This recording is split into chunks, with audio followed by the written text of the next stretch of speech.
عقیدہ یہ قرآن کریم کا 112واں سورت ہے۔ یہ مکہ میں نازل ہونے والی ابتدائی سورتوں میں سے ایک ہے۔ یہ صرف 4 آیات پر مشتمل ہے، لیکن رسول اللہ صلی اللہ علیہ وآلہ وسلم کے مطابق یہ قرآن کے 1/3 کے برابر ہے، جو اللہ کے ناموں اور صفات کے بارے میں بات کرتی ہے۔ قرآن کا ایک اور حصہ اسلام کے قوانین اور احکامات کے بارے میں ہے، اور آخری حصہ اللہ کی جانب سے وعدہ کردہ جزا و سزا کے بارے میں ہے۔ جب یہ سورت نازل ہوئی، اس وقت مکہ کی ثقافت میں شرک شامل تھا اور بہت سے لوگ بتوں کی پوجا کرتے تھے۔ مکہ کے باہر عیسائیت بڑھ رہی تھی اور بہت سے عیسائی تثلیث اور حضرت عیسیٰ علیہ السلام کو اللہ کا بیٹا مانتے تھے۔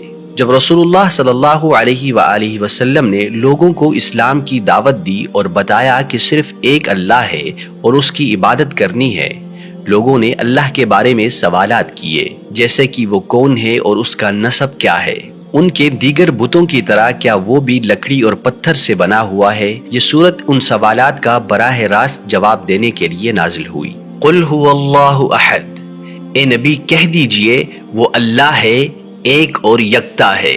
اللہ کا نام الہ سے لیا گیا ہے، جس کا مطلب ہے خدا، اور اس آیت میں احد کا مطلب ہے ایک اور یکتا، جو اس کی مطلق یکتائی اور بے شراکت ہونے کو ظاہر کرتا ہے۔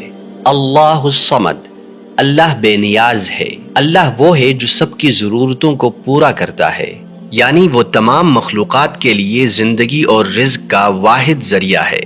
کوئی اس کے بغیر زندہ نہیں رہ سکتا، اور وہی ہے جس سے ہم ضرورت کے وقت رجوع کرتے ہیں۔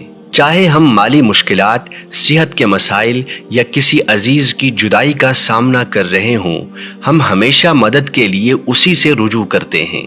لم یلد ولم یولد، نہ اس نے کسی کو جنا اور نہ وہ جنا گیا۔ یہ عیسائیوں کی تثلیث اور حضرت عیسیٰ علیہ السلام کو اللہ کا بیٹا سمجھنے کی غلط فہمی کو دور کرتا ہے۔ وَلَمْ يَكُنْ لَهُ كُفُوًا أَحَدٌ، اور اس کا کوئی ہمسر نہیں، یعنی کوئی اس کے قریب نہیں آتا، وہ سب سے برتر ہے۔ اس کے اسماء اور صفات اسی کے ہیں اور اسی کے لیے ہی رہیں گے۔ ہماری سبسکرائب کریں تاکہ مزید ویڈیوز اور مواد تک رسائی حاصل ہو سکے۔